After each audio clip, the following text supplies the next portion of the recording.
January 1945. A field hospital.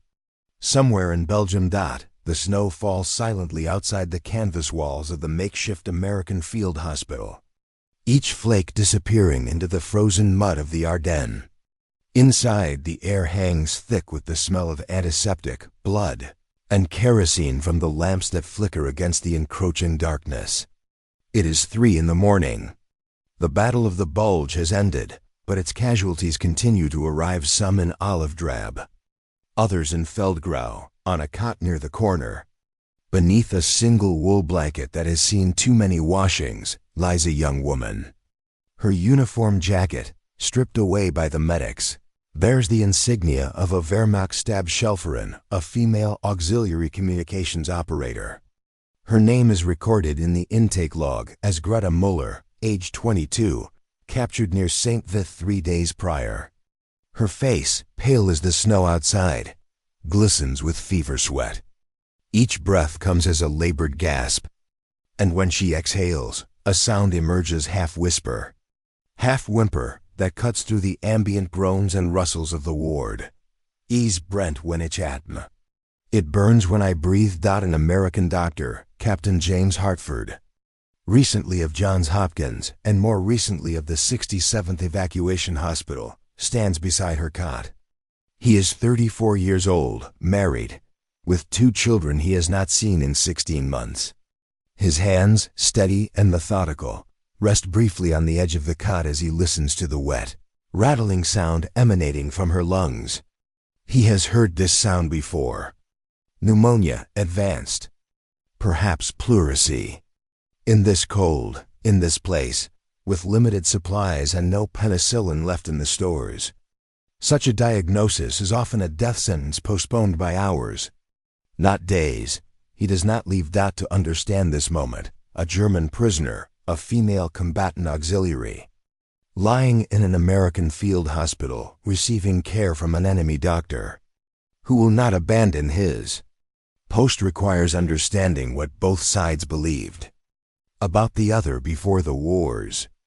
Harsh truths rewrote the narrative. The German military, and particularly the women who served in auxiliary roles, had been conditioned by years of propaganda to view the Americans as a mongrel nation, weak, decadent, interested only in profit and luxury. Goebbels had painted them as cowards who would collapse under sustained pressure, a people without discipline or unity, held together only by Jewish financiers and Hollywood illusions. The Soviet soldier was feared for his brutality, the British for his stubbornness. But the American? He was something to be dismissed. A well-fed amateur playing at war. For the women of the Wehrmacht auxiliary corps, the Helferinnen, the conditioning went deeper still. They had been taught that their role was sacred, supporting the men who fought for the fatherland's survival, maintaining communications, logistics, the invisible sinews of the war machine. They were told they were irreplaceable, that their sacrifice matched that of the soldiers. Yet beneath this valorization lay a quiet terror. What happens if we lose? What happens if we are captured? The rumors spread through the ranks like winter frost. Soviet soldiers, they were told, showed no mercy to captured German women. Stories of mass rape and execution were whispered in barracks and over field telephones. The British were said to be cold, bureaucratic, indifferent. But the Americans? The propaganda offered no clear answer. They were neither beast nor gentleman in the official narrative, merely ineffectual. This ambiguity bred its own kind of fear. Greta Muller, lying on that cot, had expected neglect, perhaps cruelty by omission. She had prepared herself, in the confused hours after her capture, to be left in some frozen barn or transport truck, to die quietly as the war moved on without her. She had not expected the X-ray. She had not expected the careful examination, the translator brought in to ask her questions about her symptoms, the morphine injection to dull the fire in her chest. And she certainly had not expected the doctor to pull up a wooden chair, to settle into it with a folded coat for a cushion, and to remain there as the hours dragged past midnight into the coldest part of the night. Captain, Hartford's war had begun not with heroism, but with bureaucracy. He had enlisted in 1942, driven less by ideology than by the simple recognition that doctors would be needed and that volunteering afforded him a choice of assignment. He had imagined frontline surgery, dramatic saves, the clear moral simplicity of mending soldiers. What he found instead was mud, chaos, and an endless procession of wounds that textbooks had not prepared him for. This was not universal. The historical record also contains accounts of medical neglect, of German POWs left untreated while American casualties received priority. War brutality exists on all sides, and the fog of combat often obliterates ethical clarity. But the pattern that emerges from the European theater, particularly after 1944, is one of general adherence to the Geneva Conventions regarding medical care. Captured enemy wounded were to be treated, if not with the same priority as friendly forces, then at least with basic humanity. For the German auxiliaries, this came as a profound shock. Greta Muller's war had been one of static routine punctuated by moments of terror. Assigned to a communications hub near the Belgian border, she had spent most of 1944 relaying coded messages, maintaining equipment, and enduring the increasingly pessimistic tone of the transmissions. The retreats were called strategic withdrawals. The encirclements were temporary setbacks. But even the propaganda could not disguise the sound of Allied artillery drawing closer. The way the horizon flickered orange at night. The haggard faces of soldiers who passed through the depot seeking any route eastward. When the American advance reached her position in early January, the evacuation order came too late. The roads were clogged with fleeing Wehrmacht units, and her small detachment found itself cut off. The commanding officer, a lieutenant who looked barely old enough to shave, had made the decision to surrender. They destroyed the equipment, burned the ciphers, and walked out with their hands raised. She had expected immediate violence. The propaganda had been vague about American conduct, but the general tenor of the war, especially stories filtering back from the Eastern Front, had conditioned her to anticipate brutality. Instead, she was searched by a female army nurse, given a tin cup of coffee, and loaded onto a truck with other prisoners. The Americans seemed almost bored, processing them with the mechanical efficiency of factory workers. The pneumonia, she suspected, had begun during those final frozen nights before the surrender, sleeping in unheated bunkers as the fuel ran out. By the time she reached the field hospital, the infection had taken deep root. She remembers fragments, the jostling ride, the bright lights of the tent, hands examining her, voices speaking in English that her limited knowledge could not parse. And then the pain, the searing, relentless pain of trying to draw breath through lungs that felt full of broken glass. The morphine helped, but not enough. What helped more, though she would struggle to articulate this in later interviews, was the presence. The American doctor who did not leave, who checked her pulse, who adjusted her blanket when she shivered, who brought water and helped her drink when swallowing felt like drowning, who spoke to her in halting textbook German. Sie sind sicher. Sie werden behandelt. You are safe. You are being treated. Safe, the word seemed absurd. She was a prisoner in enemy hands, dying in a tent in a foreign country, every breath a reminder of her body's betrayal. Yet the doctor's presence suggested a different kind of safety, not political, not national, but something older. The safety of the sick room, where suffering temporarily erases identity, where the only categories that matter are patient and healer. The contrast between expectation and reality forms the core of countless POW narratives from the Second World War. But it takes on particular poignancy in the stories of German personnel captured in the war's final year. By 1945, the Wehrmacht was a hollow shell, staffed increasingly by the very young, the very old, and the ideologically fervent. Those who surrendered often did so with a complex mix of relief, shame, and trepidation, American abundance became the first and most visceral challenge to the Nazi worldview. Poes arriving at camps in France, Belgium, and later Germany itself were confronted with material realities that contradicted years of propaganda. The Americans, they had been told, were on the verge of collapse, their economy crippled by the war effort, their people starving while resources flowed to the corrupt elites. Instead, the Poes encountered guards who seemed almost embarrassed by the quantity of their rations. Camps where the food, while hardly luxurious, was more plentiful and better prepared than what they had eaten in Wehrmacht field kitchens for the past 2 years. In his memoir, Surrendered, A German Soldier's Journey Through American Captivity, former Wehrmacht private Heinrich Boehl describes his first meal as a POW.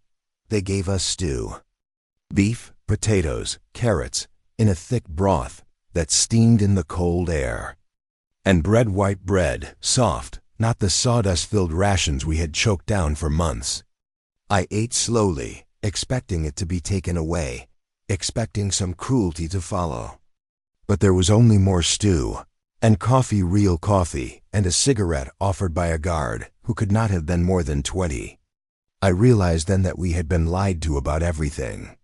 This realization, the collapse of the ideological framework, occurred not through political argument, but through material fact. The abundance was not propaganda. It was visible, tangible, edible. For female Poes, the shock was compounded by the treatment they received from medical personnel. Greta Muller, in a 1982 interview conducted by a German oral history project, recalled, "I thought they would leave me to die. Why would they waste medicine on an enemy? On a woman who had contributed, even in a small way, to the deaths of their own soldiers." But the doctor, I never learned his full name, only that they called him Captain. He treated me as if I were his own patient in a civilian hospital. He explained what he was doing, even though I could barely understand. He brought me extra blankets. Once, in the middle of the night, when I was coughing so hard, I thought my ribs would crack, he held a cloth to my mouth and told me to breathe slowly. I remember thinking, this is not what we were told. None of this is what we were told. Safe, the word seemed absurd. She was a prisoner in enemy hands, dying in a tent in a foreign country, every breath a reminder of her body's betrayal. Yet the doctor's presence suggested a different kind of safety, not political, not national, but something older. The safety of the sick room, where suffering temporarily erases identity, where the only categories that matter are patient and healer. The contrast between expectation and reality forms the core of countless POW narratives from the Second World War. But it takes on particular poignancy in the stories of German personnel captured in the war's final year. By 1945, the Wehrmacht was a hollow shell, staffed increasingly by the very young, the very old, and the ideologically fervent. Those who surrendered often did so with a complex mix of relief, shame, and trepidation. American abundance became the first and most visceral challenge to the Nazi worldview. Poes arriving at camps in France, Belgium, and later Germany itself were confronted with material realities that contradicted years of propaganda. The Americans, they had been told, were on the verge of collapse, their economy crippled by the war effort, their people starving while resources flowed to the corrupt elites. Instead, the Poes encountered guards who seemed almost embarrassed by the quantity of their rations.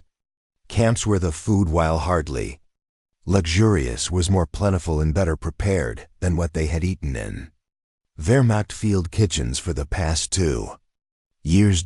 In his memoir, Surrendered, A German Soldier's Journey Through American Captivity, former Wehrmacht private Heinrich Boehl describes his first meal as a POW. They gave us stew, beef, potatoes, carrots, in a thick broth that steamed in the cold air, and bread, white bread, soft, not the sawdust-filled rations we had choked down for months. I ate slowly, expecting it to be taken away, expecting some cruelty to follow. But there was only more stew, and coffee, real coffee, and a cigarette offered by a guard who could not have been more than 20. I realized then that we had been lied to about everything. This realization, the collapse of the ideological framework, occurred, not through political argument, but through material fact. The abundance was not propaganda. It was visible, tangible, edible.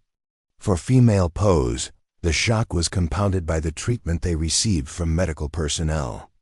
Greta Muller, in a 1982 interview conducted by a German oral history project, recalled, "I thought they would leave me to die. Why would they waste medicine on an enemy? On a woman who had contributed, even in a small way, to the deaths of their own soldiers." But the doctor, I never learned his full name, only that they called him Captain. He treated me as if I were his own patient in a civilian hospital. He explained what he was doing, even though I could barely understand. He brought me extra blankets. Once, in the middle of the night, when I was coughing so hard, I thought my ribs would crack. He held a cloth to my mouth and told me to breathe slowly. I remember thinking, this is not what we were told. None of this is what we were told. The symbolic object that recurs in Greta's memory and in Hartford's letter is not food or weaponry, but the stethoscope. Hartford checked her lungs repeatedly throughout that long night, the cold metal of the instrument pressing against her back, her chest, the sides of her rib cage. Each time he would pause, listening, his face betraying nothing, before making a note in his chart. The stethoscope, invented in 1816 by René Laennec, represents a fundamental shift in medical practice, the ability to hear the body's internal workings, to diagnose based on evidence rather than speculation.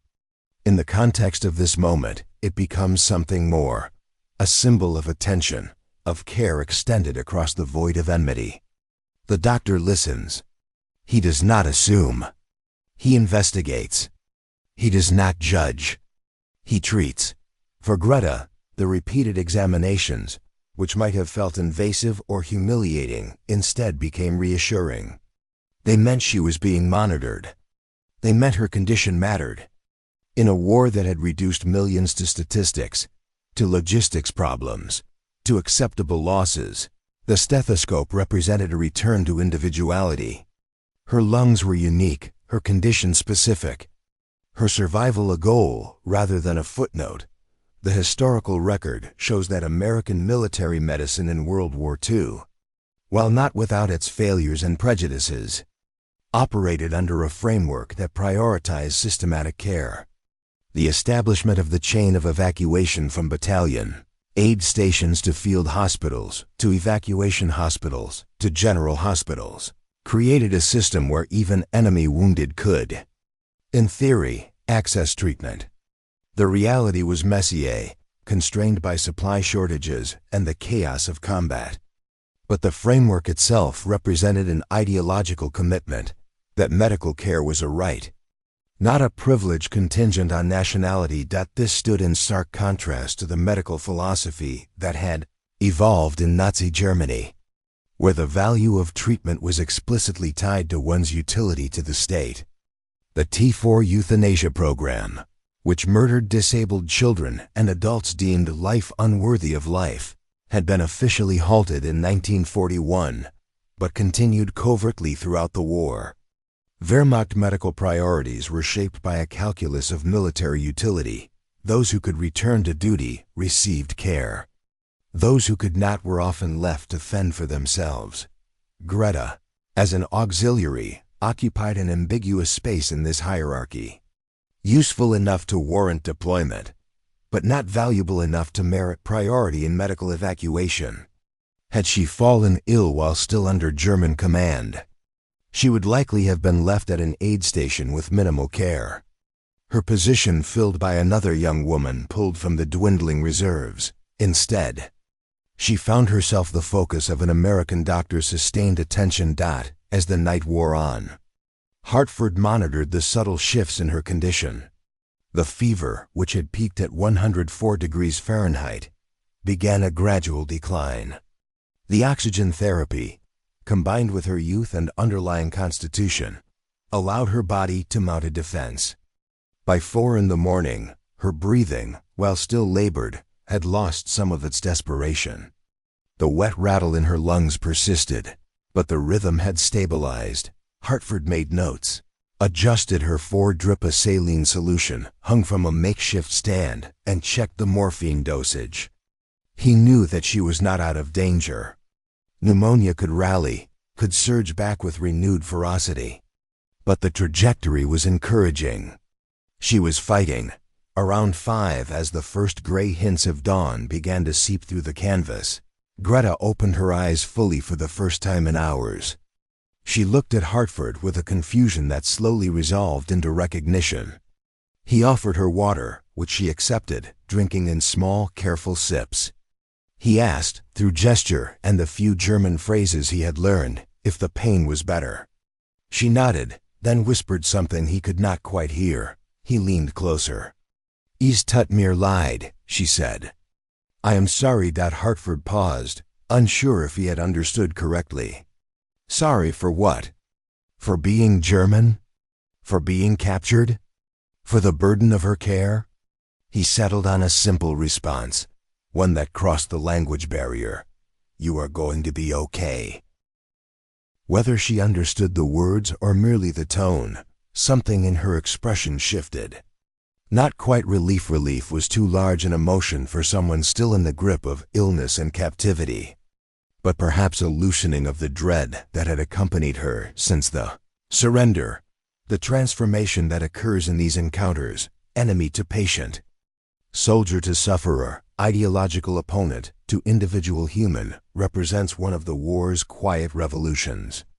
It did not change the strategic calculus or halt the violence, but it planted seeds of doubt in the narratives that had sustained the conflict. For German POWs, particularly those captured in the war's final months, the experience of American captivity often became a re-education in the possibilities of democratic governance. This was partly intentional. The U.S. military established re-education programs in POW camps, showing films, distributing newspapers, holding discussions about democratic principles. But the more profound education occurred through observation. The abundance of resources, the relative fairness of treatment, the absence of the expected cruelty. These material facts undermined the propaganda more effectively than any lecture. Historian Paul Fussell, in his study, Wartime, Understanding and Behavior in the Second World War, notes the American soldier's casual generosity, his willingness to share cigarettes or chocolate with prisoners, his informal manner and lack of rigid military bearing, created cognitive dissonance in captured Germans who had been conditioned to view such behavior as weakness. Instead, many came to recognize it as a form of strength, the confidence of a society that did not need to enforce obedience through terror. For female POWs, the experience was further complicated by gender. The Nazi state had mobilized women into auxiliary roles while maintaining a rigid, ideological commitment to traditional gender roles. Women were to serve the nation through motherhood and support, not through direct participation in the military sphere. The women who did serve, the Helferinnen, the Nachrichtenfeldfern, the Flakwaffenfällen, occupied a liminal space. Necessary but never fully legitimized. In American captivity, they encountered a different paradigm. The U.S. military, while hardly a bastion of gender equality in 1945, had integrated women into its medical and administrative structures in ways that the Wehrmacht had not. The Army Nurse Corps, the WACs, the Red Cross volunteers, these women operated with a degree of professional autonomy that had no equivalent in the German military. Female POWs saw this, and it raised questions about the gendered assumptions they had internalized. Greta Muller, in her 1982 interview, reflected, "The American nurses treated us, the German women, as colleagues in a strange way. Not as enemies, not as traitors, but as women who had also been swept up in something larger than ourselves. One nurse, I remember, told me through a translator that she had studied in Berlin before the war. She asked about my family, my education.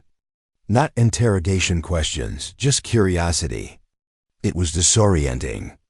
I had been trained to see the world in clear categories: German and non-German, friend and enemy. But these categories kept collapsing. By the time full daylight arrived, the night shift was preparing to hand over to the day staff. Hartford stood, stretching muscles stiff from hours in the wooden chair. He made his final notes in Greta's chart. Fever reduced, breathing improved, continued monitoring required. He did not write about the night itself, the hours of vigilance, the decision to stay. In the military medical system, such actions were both extraordinary and routine, extraordinary in their human dimension, routine in their execution. Before leaving, he spoke briefly with the nurse who would take over Greta's care, emphasizing the need for continued oxygen therapy and close monitoring for signs of relapse. He glanced once more at the young woman on the cot, now sleeping more peacefully, her face still pale but no longer bearing the gray pallor of impending death. To be okay. He left the tent as the camp began to wake, the usual morning sounds of a field hospital resuming, the clank of metal trays, the murmur of voices, the distant rumble of supply trucks. He had other patients to see, other cases to assess. The war continued. For Hartford, the night would eventually blur into the larger tapestry of his service, one incident among hundreds, notable mainly for the private satisfaction of a life preserved. He would return home in the summer of 1945, resume his practice, and rarely speak of the war. The letter to his wife would remain filed away, its significance unknown, until his papers were donated to a medical history archive in 1997. For Greta Muller, the night would become a pivot point, the moment when her understanding of the world fractured and began to reassemble in a different configuration. She survived the pneumonia, was transferred to a POW camp in France, and eventually repatriated to Germany in 1946. She would later study medicine. Inspired, she said, by the example of care she had received, she became a general practitioner in a small town near Munich, spending 40 years treating patients without regard to their politics or past. In her interview, near the end of her life, she returned repeatedly to that night in the field hospital. I don't know if he saved my life in a medical sense. Perhaps I would have survived anyway. But he saved something else, my belief that humanity could persist even in the midst of inhumanity. I had been taught that mercy was weakness, that compassion was a luxury for those who could afford it. But here was a man who could afford nothing, in a tent in a war zone, with every reason to conserve his energy for his own countrymen, and he stayed. He stayed because I was a patient, and that meant something. It had to mean something. The epilogue to this story extends beyond the individuals to encompass a larger truth about the nature of American power in the mid-20th century. The United States emerged from World War II, not merely as a military victor, but as the standard bearer of a particular vision of how society should function. That vision, imperfectly realized and often hypocritically applied, nonetheless contained a kernel of genuine revolutionary potential. The idea that individuals possessed inherent dignity regardless of their station, that rights were universal rather than contingent, that abundance should be shared rather than hoarded. The Marshall Plan, which would soon rebuild Europe, reflected this vision in its economic dimension. The Geneva Conventions, which the U.S. generally adhered to, reflected it in its treatment of war and prisoners. The small decisions made in field hospitals and POW camps reflected it in the daily practice of governance. This was not altruism. American power was self-interested, often brutal, and deeply flawed in its domestic application. The same nation that treated German Poles with relative humanity maintained racial segregation at home. In turn, Japanese Americans, and would soon embark on imperial misadventures in Asia and Latin America. The contradiction was real and damning. Yet within that contradiction lay something that the totalitarian powers could not replicate: the capacity for self-criticism, the institutional space for individuals to act according to principle rather than command, the material abundance that allowed for generosity even toward enemies. These were not universal American traits, but they were present often enough to create a pattern, to build a reputation, to win a kind of ideological victory that complemented the military one. Captain Hartford, sitting through the night with a dying German auxiliary, enacted a principle that he probably could not have articulated in grand terms. He was a doctor. She was sick. Therefore he treated her. The simplicity of the logic belied its radicalism. In a world organized around tribal loyalty and national hatred, the proposition that professional duty transcended such categories was quietly subversive. The stethoscope, pressed again and again against Greta Muller's chest and back, listened for the sound of her body fighting to survive. But it symbolized something larger: the act of listening itself, of paying attention, of treating the individual as worthy of sustained focus. In the calculus of war, where lives are reduced to numbers and victories measured in territory, such attention is an act of resistance. The snow continued to fall outside the field hospital as the day began, covering the mud and wreckage of the recent battle, creating a temporary illusion of peace. Inside, the work of triage and treatment continued, an endless cycle of wound and healing, of loss and occasional salvation. Somewhere in that cycle, a young German woman breathed more easily.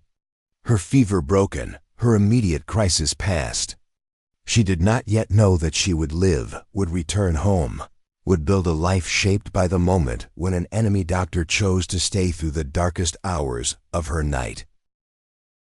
And somewhere, Captain James Hartford moved on to his next patient, carrying with him the quiet knowledge that in a war defined by industrial slaughter and ideological fury, he had managed to preserve the one thing that mattered most: the conviction that healing was possible, that care was not conditional, that even in the heart of darkness, the basic obligations of humanity could be honored. It was not enough to stop the war. It was not enough to erase the millions of dead or undo the suffering. But it was something. A thread of light in the darkness, a refusal to surrender to the logic of total enmity. "It burns when I breathe," she had said, and he had stayed, through that burning, through that night, bearing witness to suffering and offering what small comfort his profession allowed, not because he was exceptional, but because the system he represented, for all its flaws, had embedded in its structure the possibility of such mercy. That possibility, more than any weapon or strategy, would define the American century that followed, its promise and its failure, its capacity for both great good and great harm, its enduring legacy as a nation that could, at its best, see beyond the immediate demands of power to the longer claims of common humanity. The snow fell. The hospital operated, the war ground on, and in the space between, in the hours before dawn in a Belgian field hospital, a doctor and a patient enacted a small drama that contained within it all the contradictions and possibilities of the age, the choice to heal rather than harm, to stay rather than leave, to recognize in the face of an enemy the common vulnerability that binds all human beings.